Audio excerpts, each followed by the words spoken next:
Bentornati a questo appuntamento con Archios Arabus Live. Eccoci qua, come sta? Tutto bene? Buonasera a tutti, buonasera. Bene, benissimo. Siamo già in 4 in diretta, ma oggi grande sorpresa. Il primo invitato, anzi i primi due invitati di questi appuntamenti sono i nostri carissimi soci della Limes Arabus GRI. Partiamo con The Teacher, il professore. Il prof. GH, sì, di Giuseppe. Ciao Giuseppe, come Ciao stai? a tutti, ciao, bene, voi? Tutto bene, insomma. Bene, grazie.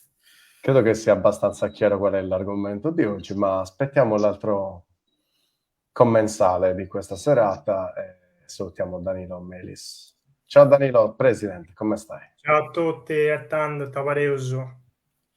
Tutto bene? Genghis in sardo. Addio. Va bene, giusto.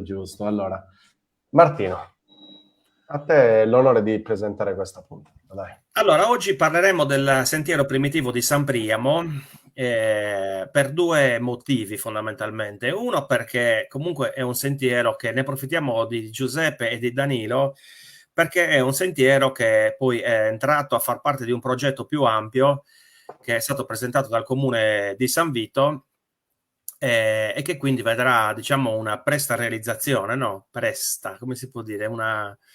Ciao Adri. Ciao Adriano.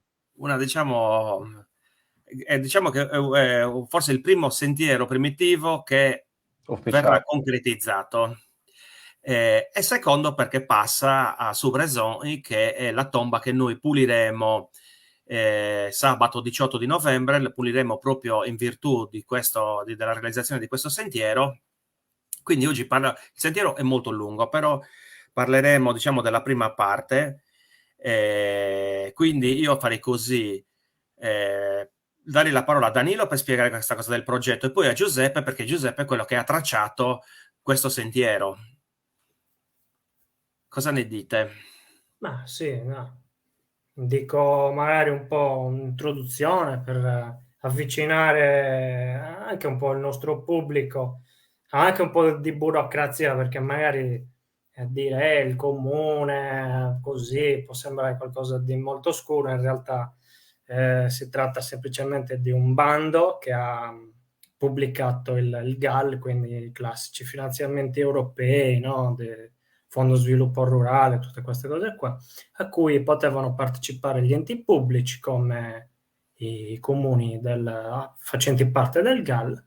E il comune di San Vito ha scelto di proporre questo, ha scelto di partecipare proponendo questo progetto che parte alla fine da noi, dalle tracce di Giuseppe, dalla collaborazione ovviamente che si è andata a creare grazie al fatto che sono amministratore comunale proprio nel comune di San Vito, quindi è stato facile consigliare, diciamo, i colleghi ma anche gli impiegati a presentare questo determinato progetto.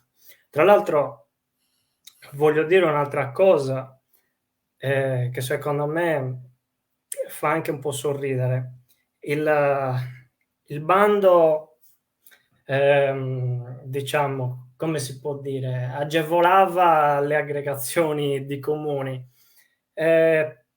però paradossalmente questo progetto è stato presentato solamente dal comune di San Vito, che risulterà beneficiario di 135.000 euro, mentre chi ha diciamo, presentato progetti in aggregato raggiungeva il massimale di 200.000, però a quanto pare ci sono stati dei problemi per chi ha partecipato in aggregazione, quindi alla fine noi che abbiamo partecipato solitari e quasi egoisti abbiamo fatto la scelta migliore.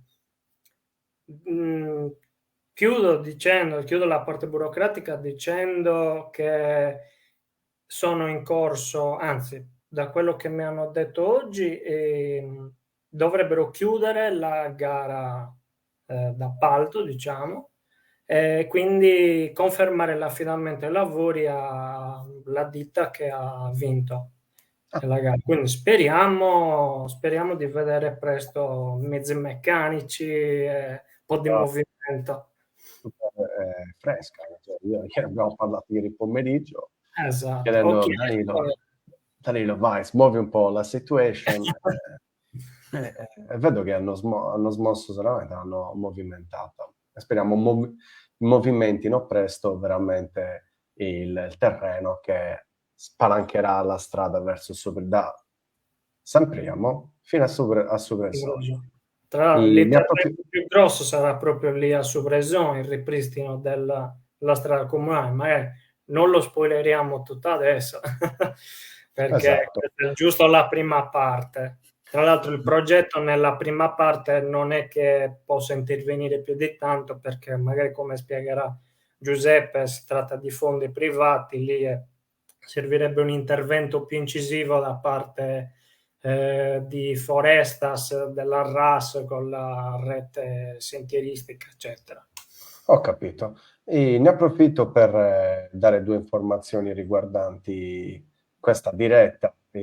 Condividete, mettete mi piace così e fate tante domande che riguardano l'argomento di oggi, o anche più tardi daremo la possibilità di chiacchierare su argomenti anche al di fuori del tema odierno. Giuseppe, dacci un po' di spiegazioni di questa mappa che vediamo qua davanti a noi. Eccomi. Sì, visto che Danilo ha parlato della parte burocratica e credo che della parte concettuale ne parleremo dopo, mi limito a spiegare un po' tecnicamente come è nato questo sentiero e come funziona. Come è nato? Nasce anzitutto dalle cartine, nel senso guardando effettivamente che cosa, o meglio, in realtà c'è un passaggio ancora precedente, cioè si nasce guardando il territorio, quindi guardando quello che c'è intorno a noi e individuando quali sono i siti di interesse. In secondo luogo, appunto, si passa poi sulle cartine. Si devono controllare veramente tantissimi aspetti. Bisogna controllare le cartine catastali, bisogna controllare tutto quello che sono, tutti quelli che sono i sentieri già esistenti all'interno di un territorio, quelli che effettivamente si possono percorrere, perché noi appunto quando siamo abituati ad andare in campagna, a girare dove vogliamo, però in realtà ogni metro quadro che noi percorriamo appartiene a qualcuno. Quel qualcuno chiaramente potrebbe essere una sola persona, oppure potrebbero essere anche decine e decine di persone che posseggono un mezzo metro quadro, però a prescindere, se noi volessimo... Centinaia di migliaia, no? Il mondo. Assolutamente, assolutamente. E quindi bisogna stare molto attenti a queste cose, anche perché normalmente percorriamo dei sentieri, ci domandiamo, ma perché questo sentiero non passa di qua? Non passa di qua perché probabilmente il proprietario non ha dato il permesso. E quindi bisogna anche fare delle scelte da quel punto di vista. Noi queste scelte le abbiamo dovute fare, però devo dire che il risultato è stato comunque molto soddisfacente, perché una buona parte, diciamo, della strada che abbiamo deciso di percorrere è uno sterrato, quindi una strada anche carrabile, che comunque è molto carina a livello anche d'ambiente, quindi costituisce una bella passeggiata, mentre l'ultima parte, che forse è la parte anche più interessante dal punto di vista naturalistico, quello che interessa di più a me, per esempio, costituisce il recupero di un sentiero preesistente, una strada, se non sbaglio, ottocentesca, anche anteriore, adesso non ricordo bene questa informazione, che appunto può dal punto di vista anche emozionale attrarre di più quelli che sono poi gli escursionisti, perché appunto costituisce, se vogliamo, anche la parte più difficile del percorso. Se guardate la mappa, infatti, notate che il percorso si costituisce di 3 parti, vedete che ci sono anche 3 colori diversi. La prima parte è quella che potremmo definire quella in azzurro, quella che io definirei la sezione storico-culturale, che è una passeggiata interessante intorno al Monte di San Priamo, Poi c'è la seconda parte che invece è quella costituita per lo più dalla strada sterrata di cui parlavo prima, la definirei una sorta di passeggiata panoramica, e l'ultima parte invece è proprio quella escursionistica, che appunto attraversa i monti e raggiunge poi Quindi il tu dici Rio. da Come? Perdullodo fino a Subresoni, in pratica, la parte escursionistica. Sì, direi proprio da Perduloddu, assolutamente, sì, quella è più o meno la fase. Ed è stato poi, quella è anche la parte più interessante, più divertente da fare, cioè il tracciamento del percorso, anche perché lì appunto si può anche andare in cricca e fare un po' di chiacchiere, confrontarsi su quello che si vede intorno, esplorare un po'. Infatti l'ultima parte l'abbiamo fatta insieme a Martino e Fabio. Ricordo che appunto abbiamo girato un po' tra cespugli, fiumi, belve preistoriche, cose del Erano genere. 11 chilometri. Sì, 11 chilometri appunto di sentiero purtroppo mezzo tracciato, mezzo selvatico. La parte più divertente è stata quella del guado. Insomma, ce ne sono state diverse di situazioni che abbiamo dovuto affrontare. Però Allora, appunto è io anche volevo chiederti, Giuseppe, insomma, diamo delle indicazioni, quanti chilometri si potranno fare, quanti siti colpiamo nel totale, distruggiamo nel totale, insomma, quello che si potrà vedere, oltre a queste belle indicazioni che ci ha dato precedentemente. Leggo 29 km, 53, 35, cioè 535. bravissimo, esatto, quella è la distanza. Ora non ricordo bene le tre macro aree come si distinguessero. Ricordo appunto che all'incirca la prima è quella più breve, poi la seconda e la terza sono relativamente più lunghe. La parte iniziale è quella che comincia proprio da San Priamo, dall'abitato di San Priamo, quindi il borgo che molti sicuramente conosceranno. Sale poi fino al santuario di San Priamo. Il percorso passa attraverso questi nuraghi di cui poi magari ci parla Martino, Sì. che è sicuramente più ferrato di me, però appunto è una zona molto interessante dal punto di vista archeologico. Si scende poi attraversando tutto quell'areale che percorre la vasta piana sormontata, o meglio dominata dal nuraga Azoru, costellata però di tanti altri piccoli nuraghi, cioè piccoli per modo di dire, diciamo sicuramente meno visibili oggi. E poi appunto la parte montana, che è quella di cui parlavamo prima, è interessante dal punto di vista naturalistico, ma anche custode di un tesoretto che abbiamo intenzione di svelare molto presto. Giusto, Martino? What? Cos'è sta storia? Vabbè, Marco, non è che possiamo adesso dire tutto in una volta. Sì, ma io non lo so, o lo so. Boh, non lo so. Lo sai, ma forse non l'hai capito. Ok, forse è quello. Riguarda qualcosa che bisogna togliere da sotto i cespugli. Ah, Subresoni, no. Eh.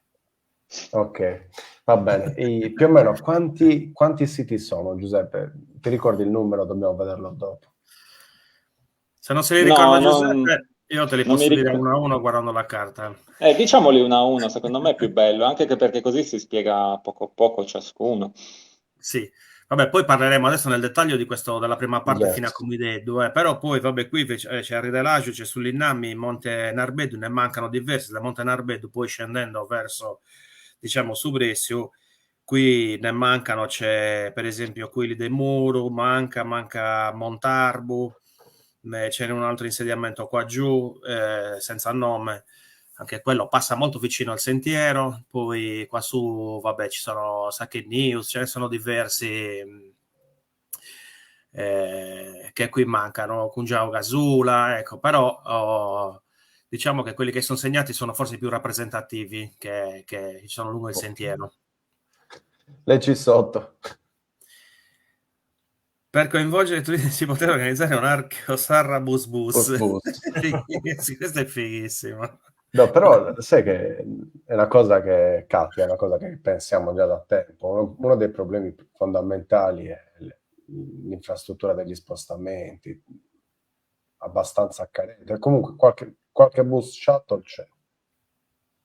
Ma si dovrà organizzare anche per arrivare a San Priamo sicuramente, dalle principali mete turistiche, spostamento verso il sentiero. Però comunque in realtà l'obiettivo dei sentieri primitivi è far sì che siano aperti, cioè ci sarà disponibilità tutto l'anno. Cioè io chiedo conferma a Giuseppe riguardante poi magari la stagionalità di questa tipologia di camminata e trekking.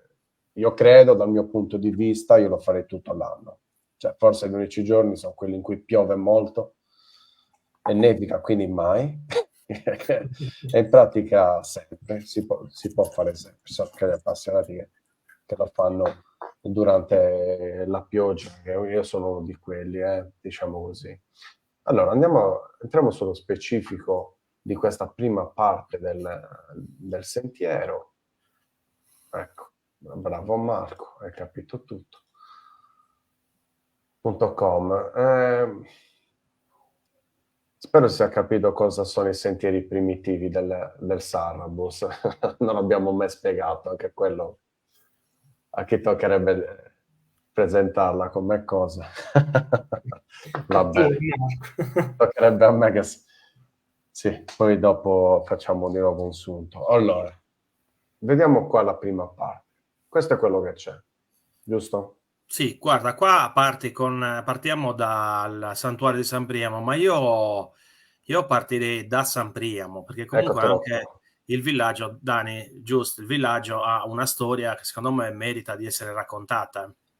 Assolutamente, è uno dei pochissimi, forse l'unico villaggio di fondazione fascista nell'est della Sardegna, perché magari conosciamo tutti Carboni, Arborea, che allora era Mussolini di Sardegna, oppure Fertilia, che sono però tutti dalla parte ovest. Invece tra il 28 e il 33 è stato costruito questo villaggio che si chiamava Villaggio Giuriatti, e nemmeno San Priamo o Bidemaiori come si chiama in sardo, e serviva a ospitare gli operai che svolgevano le bonifiche nelle zone circostanti, quindi mettevano a cultura terreni che erano infestati dalla malaria, come Castiadas che era più in basso, però era gestito dalla colonia penale e non era gestito dallo Stato per una forma diversa, ecco.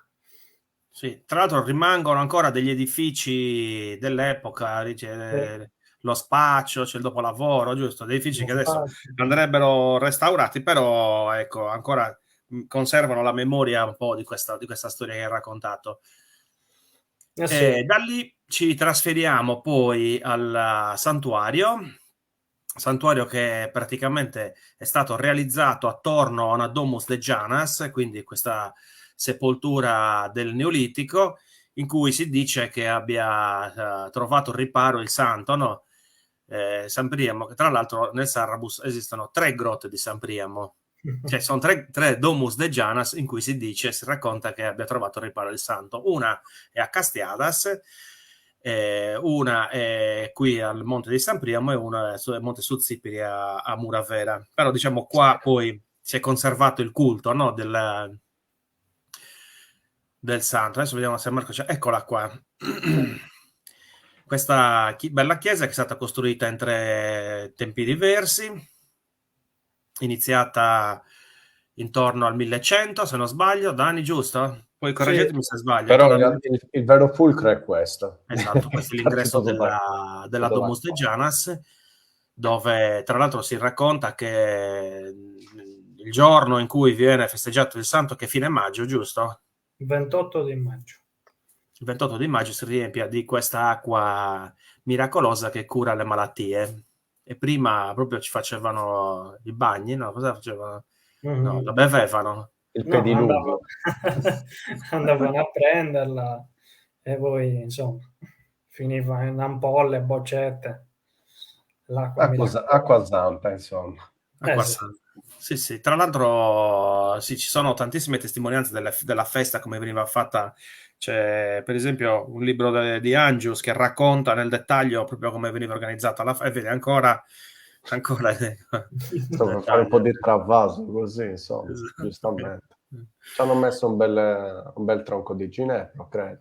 All'ingresso, sì. E da E lì poi... quindi 1100 questa prima stanza di fronte alla Domus. Domus, e poi fino al 1700 gli altri due interventi. L'ultimo che il secondo è diciamo, il tetto, quello separato, quell'edificio che si vede che ha il tetto proprio diverso, no? E poi il terzo vengono fatte le 3 navate per concludere la chiesa. Una particolarità di questa chiesa, poi si è vista dalla foto che hai messo prima, è che l'ingresso non è frontale alle navate, ma è laterale. Poi qui, ecco, rimane ancora un pezzo del... Ecco qua l'ingresso. Ecco, hai la foto dei bacini ceramici? Sì, ce l'ho, però, come dire... È da cercare. È da cercare. Sì, no, perché logicamente siamo già a 22 minuti di... Sì. No, certo, oggi la puntata è sul sentiero, poi... Certo, ce l'abbiamo il documentario? No. No, però dico, io ne approfitto ogni volta per dire su YouTube, sui nostri social, ci sono i video, c'è anche un bellissimo video in cui spieghiamo il santuario in 5 punti, tra l'altro dove interveniamo tutti, anche Danilo, c'è Fabio, c'è Alessio. E quindi sono tutti questi dettagli poi che spiegano la storia di questo monumento. Da qui, se vogliamo continuare, perché sì, siamo già 22, poi vabbè, quelle... Ecco qua, salendo. Io ho Da lì scelto questa saliamo foto esattamente sopra il santuario, c'è nella cima di quella collina alle spalle del santuario, praticamente c'è quella che viene definita erroneamente, secondo molti, una capanna nuragica, che adesso Marco ci farà vedere. Sì, no, volevo far vedere più che altro il coso. Il panorama. No, questo sicuramente sì, questo è il panorama, ma volevo far vedere di nuovo nella cartina dove siamo, ecco. Questo è il santuario, si vede, è qua sopra, si vede benissimo anche da Google Maps. Mannaggia questa tipologia di PDF. Lo vedete qua, questo è la capanna, ecco. Ve l'ho detto, per vedere la vicinanza. Bene. Sì, sono qualche minuto di camminata in questa pineta di rimboschimento. Il sentiero, tra l'altro, è abbastanza agevole. Questa è la capanna. Noi abbiamo effettuato un intervento di pulizia dal verde l'anno scorso, quando è stato? Novembre. No, io credo che fosse prima dell'anno scorso. E l'anno scorso abbiamo fatto Bassoro. Sì, c'ha ragione Marco. Era 2021. 2021, immagina il tempo. Il tempo così, fugge. È stata definita capanna perché all'interno, non so se abbiamo un'immagine dall'alto, all'interno, esatto, c'è questa seduta, hanno realizzato questa seduta che, in base, diciamo, a degli studi che sono stati effettuati qualche anno fa, risulta essere costruita poi in epoca successiva. Perché è molto sollevata, diciamo, dal fondo a terra, anche dal pavimento esterno. Tra l'altro c'è tutta una muraglia intorno a quest'area che noi abbiamo ripulito, che molto probabilmente quella non era, diciamo, un terrapieno, ma era una muraglia, nel senso che questo pavimento di terra che ora c'è intorno all'uraghe, quello sicuramente non c'era, e la dottoressa Salvi, quando ha fatto il suo, diciamo, lo studio su questa zona qui, ha individuato tracce di mura romane all'interno di quest'area qua. Quindi probabilmente il pavimento era molto più basso ed è pieno di terra ora. Sì, infatti qua mi pare di vedere anche minime tracce, guardate, di una sorta di un sentiero, chissà quante mura ci stanno in mezzo. Anche o antecedenti o a posteri in pratica, dico, posso dire anche questa cosa qua. Qua c'è tanta terra sopra. Tra l'altro è curiosa anche la forma irregolare sia della stanza interna. Poi guardate la differenza dello spessore dei muri. Qua lateralmente probabilmente c'era un vano, o un vano scala, o una nicchia, perché guardate come si ingrossa molto poi il muro. E poi un'altra cosa che c'è scritto nella relazione è che sono state trovate pochissime coci, resti di utensili, quindi l'idea è quella che venisse utilizzata in maniera saltuaria per magari degli incontri, ma, ripeto, poi sono tutte cose da verificare, non sono stati fatti studi approfonditi. Questa è la parte che Giuseppe dichiarava passeggiata, insomma, semplice, così, la parte storica del sentiero primitivo. Effettivamente non è una camminata difficilissima, tranne il primo punto. Giuseppe, eccolo qua. Vuoi intervenire, Giuseppe? Abbiamo visto la capanna, non so se hai visto. Sì, cioè io sono qua, ho la videocamera spenta solo per risparmiarvi la mia faccia. Ma la vogliono vedere i nostri follower. Che la facciano. Lo so che no, scherzo, è solo perché sono qua in giro nella stanza e quindi magari lasciare la videocamera vuota era brutto. Però sono qua. Okay. No, niente, sì, è un misto qua fra una passeggiata un po' più impegnativa, perché ci sono un po' di saliscendi.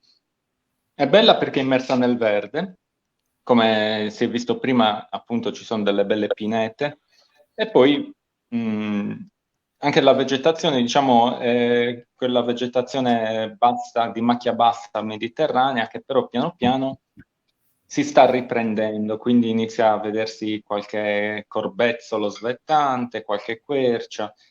Questi sono tutti buoni segni, perché appunto dimostrano che questo rimboschimento sta funzionando. Poi appunto ci sono questi dei pini svettanti che piacevano molto a Danilo, no? Perché poi lì siamo andati a recuperare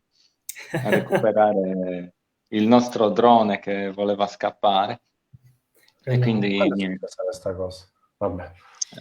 Quella è un'avventura extra. Ragazzi, il mio consiglio è così spassionato: fatevi l'assicurazione del drone, perché altrimenti fatela Marco. No. Il Sarrabus è una terra piena di rapaci e quindi creano un sacco di problemi. Sì. Allora, qua vediamo in questa foto i resti di un altro nuraghe che diciamo che non rientrano nel sentiero, ma che noi abbiamo, diciamo, inserito perché comunque danno un po' l'idea di quanto fosse diciamo abitato, sfruttato questo monte, no? Noi l'abbiamo chiamato di Arcuentu perché, diciamo, la zona si chiama così. Non è censito questo non è censito, se non sbaglio. Però in qualche censimento abbiamo trovato o come insediamento, perché l'insediamento è quello di sopra, ammettono. Sì, quello assolutamente che andremo a vedere, ma io avevo trovato, mi pare negli anni 70, quello degli anni 70 che c'era segnato o nuraghe o insediamento. Allora, perché magari, quale potrebbe essere, poi ci arriviamo, quale potrebbe essere il fatto? Il nuraghe Sudasulu, che noi vedremo più avanti, prima si chiamava Arculentu. Nelle carte vecchie era il nuraghe Arculentu, che poi è diventato Sudasulu, e lì c'è sia il nuraghe censito che più avanti l'insediamento. Però poi questo qui, cioè, ripeto, io ho guardato anche, diciamo, le carte, non l'ho trovato, poi magari da qualche parte c'è. Però, ripeto, non l'abbiamo inserito nel sentiero, a parte per le condizioni in cui versa, è veramente molto, molto danneggiato, rimane solo una piccola traccia diciamo, però è molto grande, come dimensione è molto grande, cioè è esteso, e poi tutto intorno c'è roba, cioè qua è tutto villaggio, tutto intorno. Il problema è come ci arrivi. Io sono dovuto passare dal basso, cioè vabbè. Bene, passiamo invece sopra l'insediamento. Ecco, questa è una foto che spiega come facciamo le pulizie in pratica. Comunque una delle più spettacolari, secondo me, questa. una delle più panoramiche. Sì. Sicuramente. Questo Sì, è quello che sembra sempre un nuraghe alla fine come struttura. Anche se però Marco, qua è più complesso perché oltre a questa torre, no, che stiamo ripulendo, se tu guardi sotto, qui c'è un altro muro non so se è un bastione, un terrapieno, e poi qua dove c'è, esatto, lì ci sono resti di altre strutture murarie, di altre opere, quindi diciamo che questo insediamento probabilmente era molto più complesso di quello che oggi sembra. E poi tutta questa parte, diciamo, questa vegetazione che c'è qua lateralmente, che quella non siamo riusciti a indagarla bene perché è veramente fitta, e tra sì, sì. Tidia e Smilax e cosa non è proprio E diciamo simpaticissimo che affidarsi qua ci dentro. vuole una grande forza per riuscire a pulirlo, quindi diverse pulizie, assolutamente. E qua comunque si trovano più segni degli abitanti, ecco. Per quello anche insediamento, è visto come insediamento. Credo che sia anche per quello. Tra l'altro, guardate la visuale che avevano. Questo è Eh, tutto. Allora, quello in fondo è Monteferro, tutte le lagune di Colostra e di Ferragi. Questa è una visuale pazzesca, questo nuraghe. È sì, c'è proprio in mezzo Santo, alla foce del Rio Picocca, ha un contatto visivo con tantissimi nuraghi. Questa è Santo prima Rocco della pulizia. Esatto, questa era prima della pulizia. Purtroppo non ho trovato foto particolarmente efficaci da quel punto di vista. Allora, qua siamo passati alla parte opposta. Infatti si vede poi sullo sfondo due alberelli, sono il nuraghe di cui stavamo parlando prima. Per adesso ritorno di nuovo qua nella pagina e vediamo. Abbiamo visto questo punto. E Sì, adesso invece, qua passa direttamente qua. sì, perché probabilmente perché adesso Giuseppe ce lo potrà confermare, perché quel pezzo che manca è in proprietà privata, quindi prima di inserirlo bisognerà concordare con i proprietari dei terreni. Eccolo, questa parte qua. L'altro Esattamente, parte sì. di- Sono dei piccoli tratti di percorso che vanno percorsi in maniera alternativa, altrimenti appunto si generano problemi col catasto. Sì. Ok, andiamo quindi però a dare dei riferimenti riguardanti più l'archeologia che altro per adesso. Quindi questa parte qui è ancora una parte off limits, si può dire. Ok, dai, Sì, quindi vediamo Sampriamo queste 2, due. un nuraghe lo stesso che è stato riutilizzato sicuramente come ricovero per animali, infatti si vede poi tutta una parte che è stata riadattata con questo pavimento, e hanno fatto una sorta di capanna sopra in legno. Questa, diciamo, quella che ho fatto vedere prima, Marco, è la base Tranquillo, figlio. La base del, Figlio. del nuraghe, diciamo, della torre originale, e questa invece è una parte che è stata realizzata poi in epoca successiva. Lo sai, quando ci sono salito in realtà ho detto, caspita, ma non è facile da raggiungere, almeno io l'ho raggiunta da sud-ovest ed è così. C'è una pendenza pazzesca. Non so se poi voi siete passati invece dall'altra parte. Che Io ho comunque è fatto il tutta una parte tagliafuoco, ho superiore. fatto sia l'uno che l'altro. Ok, quindi c'è una parte più semplice per raggiungerlo. Sì, sì, diciamo dalla parte, diciamo di ovest, sì, del tagliafuoco, non so se l'hai fatto tu, ma lì è meno ripido, poi c'è un bel sentierino, diciamo. No, diciamo che c'è una parte che si inerpica così con delle curve, così sembra tipo una pista da sci, da quanto è pendente. Vero? Cioè, non Quella è l'ho una fatta in pista da sci. discesa, non sempre in Ah, piedi, tra l'altro. sì, sì. Però anche lì, scendendo verso il basso, continuano i segnali che ci sono state o delle strutture, o comunque ci sono molti coach da quel punto di vista. Coach di poco interesse, però comunque fa capire che qualcosa c'è, oltre che probabilmente quella strada è stata ricreata dopo, perché si vedono i tracciati fatti con la pietra. E poi questa cosa quando sono detto che è un forno, sta cosa. Un barbecue. No, È stranissimo, è particolarissimo. Poi tra l'altro il muro vedi anche abbastanza grosso, cioè non so se era una capanna, no? Io non lo so cosa insomma, sono anche impegnati. Guarda, è messo in piano questo pezzo e poi tagliato così di netto. Quindi hanno selezionato pure le pietre giuste. E questa invece era la parte che sembra più un nuraghe, ecco. Sì, questo anche dall'altro lato si vede, poi tra l'altro c'è un muro che continua a scendere. Sì, diciamo una parte del nuraghe è rimasta anche qua. Adesso invece ci spostiamo a questo punto qui. Nuraghe Sudasolo. Nuraghe Sudasolo che sicuramente è il più interessante di tutti questi di questa prima parte dal punto di vista archeologico e credo che fosse veramente un nuraghe importante, alto, già così si capisce l'altezza.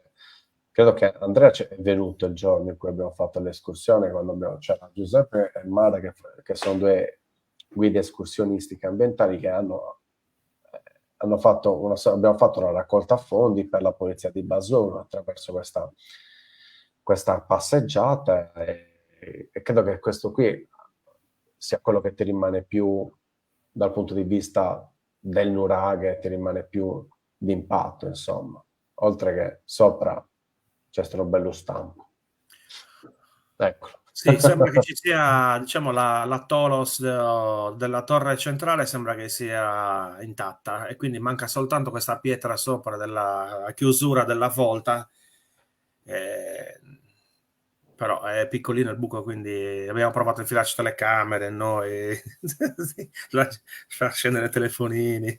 Sì, infatti la cosa sarebbe in realtà rifarlo, ma fatto bene, per vedere se ci sono i vani scala, dove va a finire questo. Sì. Eccolo qua, vista tra l'altro questo è un nuraghe conosciutissimo, censito, visitato, forse di quella zona lì è il più conosciuto. Sì, c'è ancora la trave dell'ingresso. Esatto. Esatto, però poi si occlude qua tutta la parte attraverso un crollo che occlude la zona, insomma, occlude il passaggio. Quello sì. Però questo qui mi ha sempre lasciato impresso un grande desiderio di scoprire come fosse, perché effettivamente i muretti, eccetera, continuano per un territorio abbastanza vasto. Sì, sì, poi ci sono anche tracce del villaggio intorno e poi cioè, diciamo è una zona molto molto bella anche dal punto di vista del panorama. E del dopo. Continuando ci ritroviamo in una Domus de Janas, il cui ingresso è abbastanza grande, però vedi che si deve rannicchiare bene. Per entrare, vediamo, ho selezionato pure questa foto che credo che sia quella lì del muretto che si trova vicino, o sbaglio, lì alla Dom. Sì. Sì, ci sono dei muri che poi bisogna capire se sono magari più recenti. Tra l'altro, venendo, c'è una curiosità. Allora, sia sul nuraghe Sudasolo che sul nuraghe, e qua chiedo a Danilo o a Giuseppe, ho trovato, allora, sia sul nuraghe che in un grosso ammasso che c'è sulla strada per arrivare poi alla Domus de Giana Sudasolo, c'è scolpita una croce. Mm-hmm. Sia sulla pietra del nuraghe che su una pietra, proprio su un bel macigno, un bel masso che è a bordo strada. Sì, quelli sono rilevamenti fatti da geometri o dal catasto, sono punti fiduciali per lo più, o anche punti trigonometrici a volte. Quindi si può venire in cui su geometra e misurava.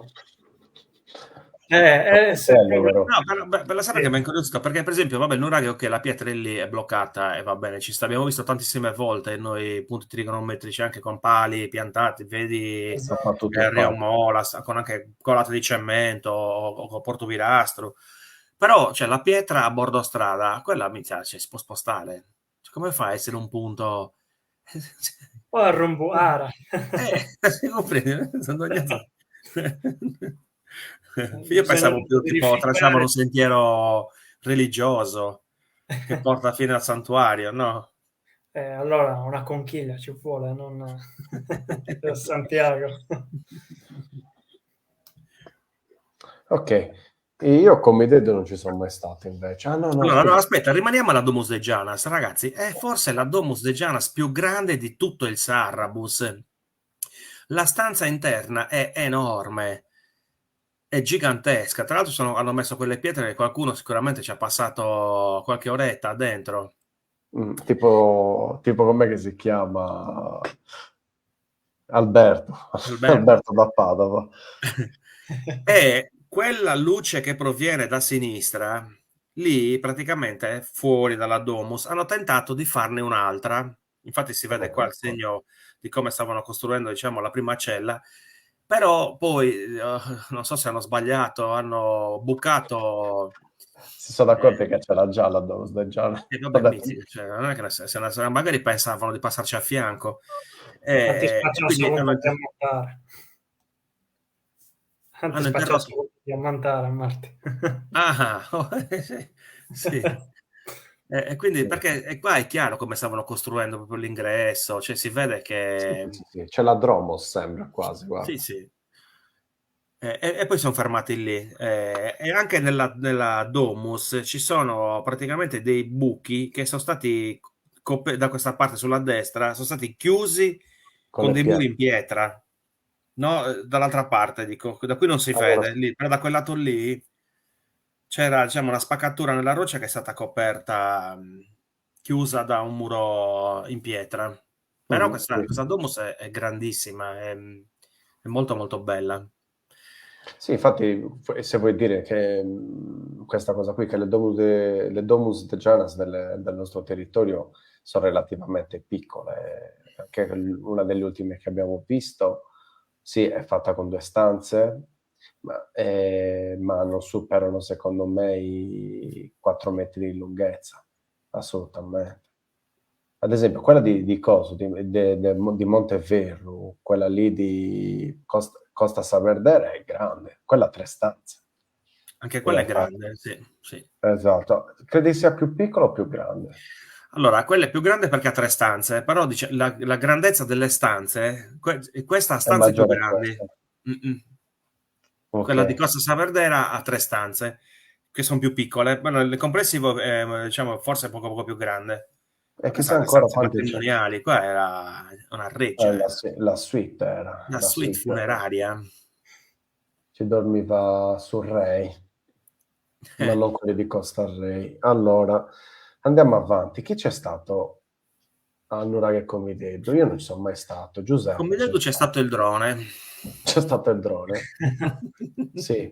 Caspita, oh, non me ne ero accorto. Adesso Infatti stavo aspettando che mi dicessi, quando ti ho mandato la foto ieri, stavo aspettando che mi dicessi qualcosa e lo metto in nulla, vabbè, se ne No, no, accorgerà. perché guarda, da qua sì, è un bel muro, però porca miseria, è grande. Questo muro qua, guarda quanto è bello, tondeggiante, ancora intatto.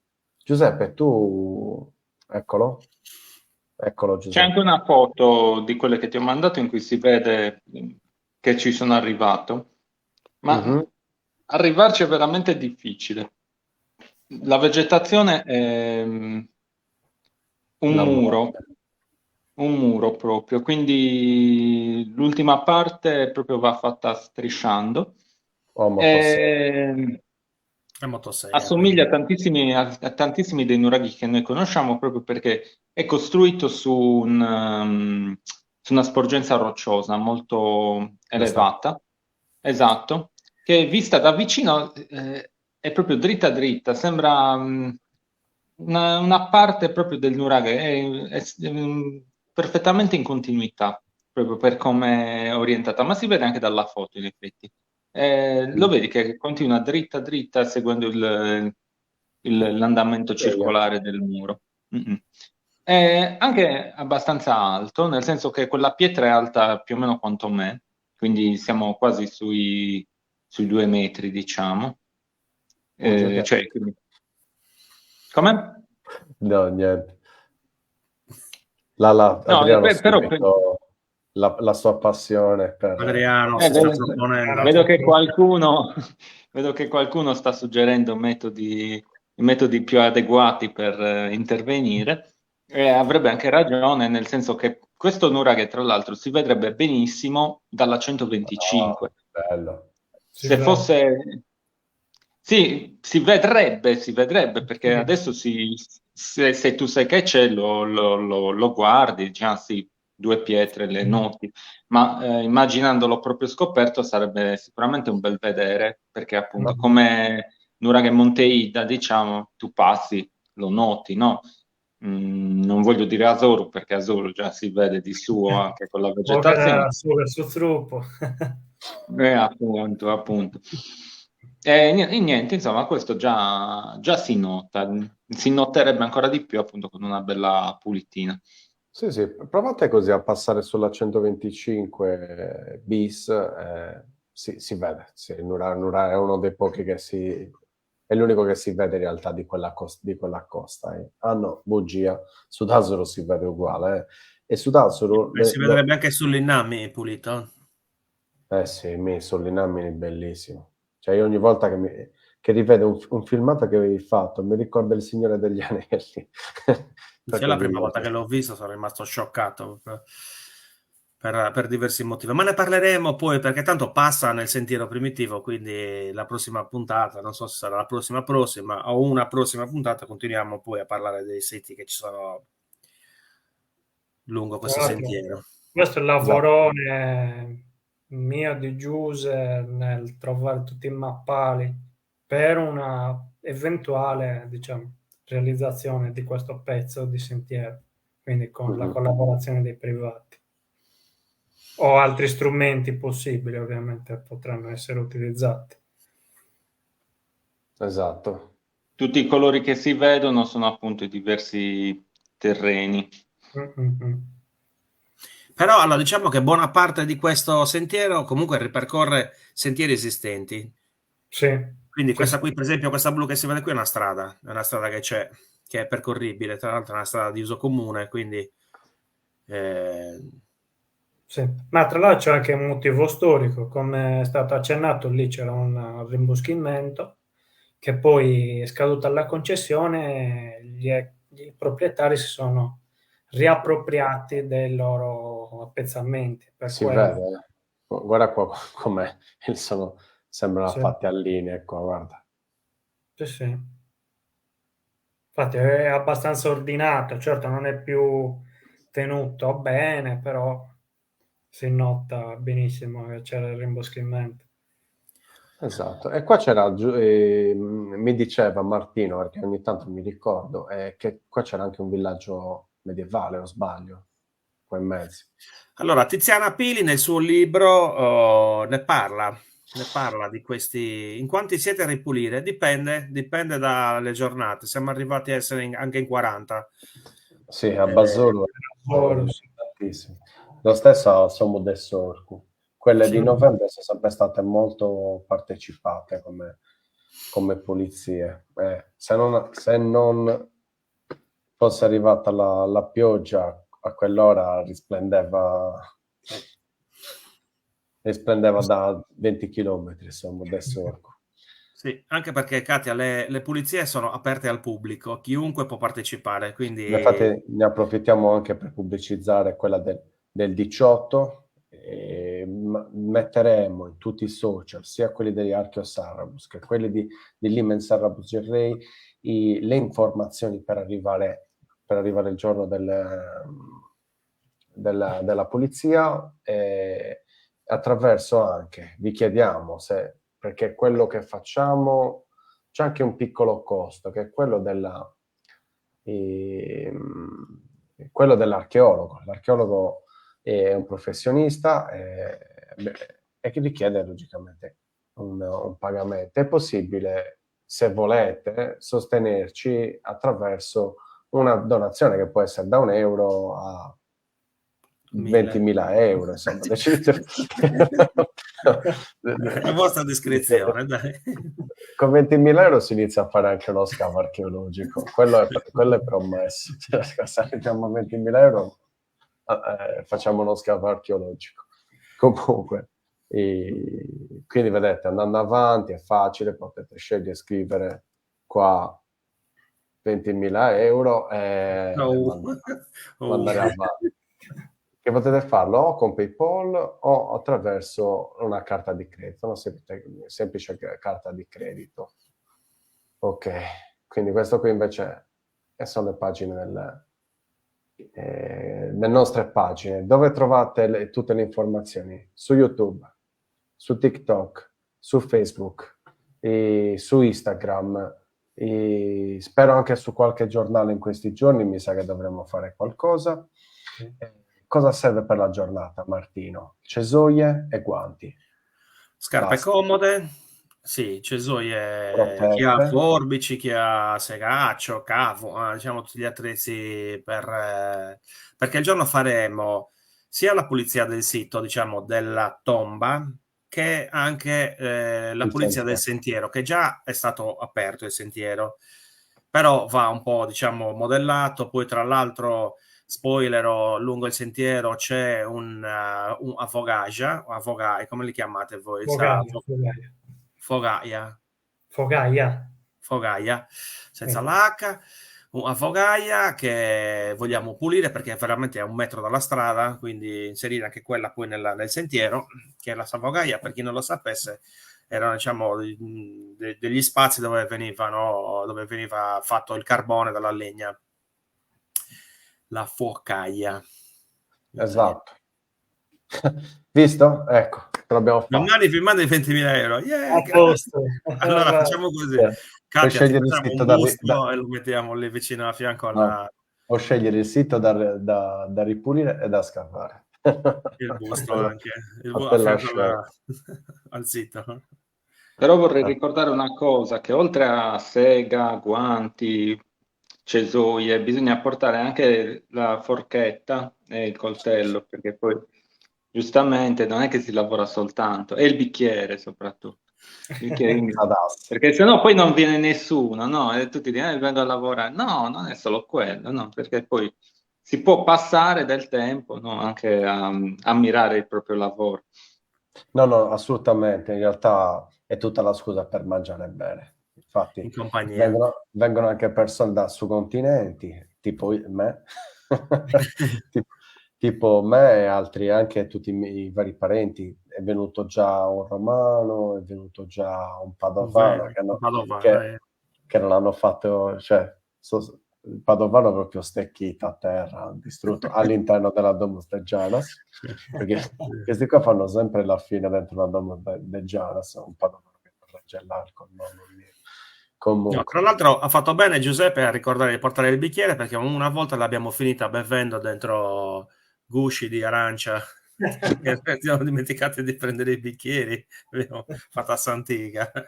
Sì, no, volevo ricordare e ringrazio ancora le persone che ci hanno dato una mano ad organizzare la pulizia di Bassero dell'anno scorso. Veramente gli aiuti possono essere molteplici. Quelli di venire, anzi quello è il più importante sicuramente, venire con le proprie cesoie, ma soprattutto a spostare le frasche, perché si sottovaluta quell'aspetto. Ci hanno comunque fatto delle belle donazioni che ci hanno permesso di pagare l'archeologo per 2 volte. 2 volte, abbiamo fatto 2 giornate di pulizia a Bassero l'anno scorso e ci hanno permesso anche di comprare tutta la roba da mangiare e offrire la roba da mangiare alle persone che hanno partecipato. Abbiamo avuto una persona che ci ha offerto il posto dove abbiamo mangiato a Susoiao da Gabriele, che salutiamo, Susoiao. E ringraziamo ancora. E questa volta, Danilo, che novità abbiamo per quanto riguarda il terzo tempo? Mangiatoia. Dipende tutto dai nostri sostenitori. Va bene. Adesso non diamo troppe informazioni sulla mangiatoia, se no vengono solo per quello, vengono a mezzogiorno. Esatto. Vabbè, anche se venissero a mezzogiorno ci fa piacere. Venite a vedere questo monumento che ne vale veramente la pena. Appena sarà pulito, non è come un nuraghe per quanto riguarda la grandezza, ok? Perché un nuraghe come può essere Bassoro ci vuole tempo, infatti con 2 sedute siamo riusciti a ripulire il perimetro del nuraghe. Questo qua credo che nella mattinata, se il tempo è buono, dovremmo riuscire a ripulirlo, anche se manca Adriano Solinas, che quello è, diciamo, una mancanza, diciamo, che si farà sentire. Vedi, Adriano dice che ha festeggiato pure il compleanno. Cerca il giorno libero, Adriano, non è fattibile. Non ce la facciamo. Comunque, altre cose, signori. Aspetta, c'è domani mattina ho l'aereo per venire di nuovo a trovarvi, poterci conoscere, cari miei. Ci vediamo domani a Cagliari, al comune di Cagliari in pratica. Aspetta, mannaggia a me, vedi che ogni tanto mi scordo qualcosa. Domani alle 18. Domani alle 18 al comune di Cagliari, ma non mi ricordo come si chiama il posto, mannaggia. Abbiamo Aspetta. Proviamo così, guarda, scriviamo Limen Sarbus. La facciamo più complicata. No, vabbè, Instagram. Aspetta, potremmo guardare dal telefono. No, ma è come fai a vederlo poi qua sul computer? Me lo passi. Allora, eccolo qua. Non leggo, eccolo là. Vedi? Sottopiano Palazzo del Comune. Esatto, Largo Carlo Felice, numero 2. Domani. Venite a trovarci, venite a farvi un cicchetto con il post. Sì, ricordiamo, l'associazione culturale Izzocorro ogni anno conferisce questo premio Paolo Bernardini per la divulgazione in archeologia. Quest'anno hanno scelto noi di Archeosarrabus e il progetto Sardegna Archeologica, che dell'amico Timber, che salutiamo, ne approfittiamo per salutare, e quindi domani ci assegneranno questo premio che a noi fa un grande onore, perché comunque è consegnato da persone del settore, da professionisti, e noi siamo profani, quindi diciamo un riconoscimento che noi sentiamo molto, molto forte. Com'era? Ci teniamo molto caro, ormai ci teniamo molto caro. Ci teniamo, sì, è un riconoscimento che a noi fa molto, molto onore, quindi ringraziamo ancora l'associazione. E questo invece, Danilo, visto che ci sei... È giusto, perché non parliamo anche un minimo? Tanto qualche minuto ce l'abbiamo, dai. La nostra associazione si interessa anche di altri ambiti, oltre a quello culturale, archeologico. In questa occasione abbiamo intercettato il progetto di farmacia politica, che è un'altra associazione di cui conosco i fondatori, siamo amici da tempi dell'università, ormai in vecchi tempi. Hanno presentato un progetto a Fondazione di Sardegna per farsi finanziare defibrillatori da consegnare ai comuni in tutta l'isola. Hanno vinto perché sono stati finanziati almeno in parte, e tra i beneficiari siamo risultati anche noi, diciamo, del Sarrabus, in quanto partner del loro progetto. Abbiamo voluto lasciare questo defibrillatore a San Vito, al comune di San Vito, in quanto, Marco, metti la tabella se lo trovi in Limen, no, l'altro post, perché secondo me quello perché secondo me sono dati anche importanti, non sono, no?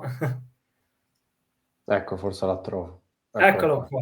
Il comune di San Vito risultava quello messo peggio a livello di rapporto numero defibrillatori popolazione.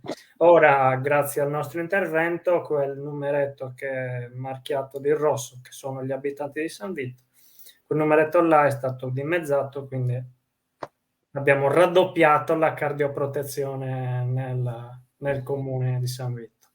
E niente, dai, secondo me è stata una bella, diciamo, un bel gesto, doveroso anche. Esatto. Questa era per ricordare un'altra pulizia che abbiamo fatto. Scalaplano. No, Borcei. No, Borcei, questa è Borcei. Esatto. Bene, l'ora è scaduta. l'ora è scaduta. Sì, io ringrazio i nostri ospiti per aver partecipato, sia ospiti che hanno partecipato qua alla discussione qua con noi, che anche quelli che io ritengo ospiti, che hanno guardato e hanno partecipato scrivendo i commenti su questa live. Giuseppe, vuoi fare un saluto? Sì, spero di esserci anche alla prossima presentazione del Sentiero di San Priamo. Saluto tutti, tornate a visitarci, soprattutto poi preparatevi perché andremo a visitarlo con scarpe e zaino, quel sentiero. Ah, giusto, esatto. Presidente. No, per me è stato un grande piacere essere qua, portare anche un po' la voce del comune di San Vito. A Travoltas e abiri su viu primitivo de sus arrabus, de Santuiro, ma cumplire, realizzare, insomma, poterci passeggiare davvero tutti assieme. Ok, Martino. Sì, anch'io saluto tutti, ringrazio tutti come sempre. Ci fa molto piacere a noi fare queste trasmissioni perché ci danno anche la possibilità di parlare un po' di quello che è il lavoro che stiamo facendo ormai da qualche anno sul territorio. Cerchiamo di dare anche un po' di concretezza, no? A un lavoro che forse può sembrare solo, come si dice, burocratico, no? Censire, mappare. Invece quest'anno vorremmo concentrarci proprio nel realizzare cose concrete, come i sentieri primitivi, per esempio. Bravo, hai detto una cosa essenziale, è arrivato l'anno di concretizzare. E il sentiero è un veicolo per poter unire il lavoro che abbiamo fatto, per usufruire, per poterlo vivere. E speriamo di darvi anche notizie molto più grandi. Non fare quindi ringrazio tutti, saluto i nostri soci Giuseppe e Danilo, tanto noi ci vedremo domani, credo, giusto? Sì, Giuseppe sì. Giuseppe no, però Giuseppe ci parte verso il continente. Nel fine settimana, dai, magari domenica. Magari domenica. Vabbè, va bene, ok. Un momento importante, io parto sabato, che tristezza. Allora, con questo vi saluto, alla prossima. Non abbiamo scelto parleremo dell'altro pezzo, forse del sentiero. Alla fine potremmo continuare col sentiero. Scatta così, perché vedete, anche con pochi siti, un'ora è passata, boom, subito, finito. Quindi, Martino, a te l'onore di chiamare la sigla. Signori, ci vediamo giovedì prossimo. Marco, la sigla.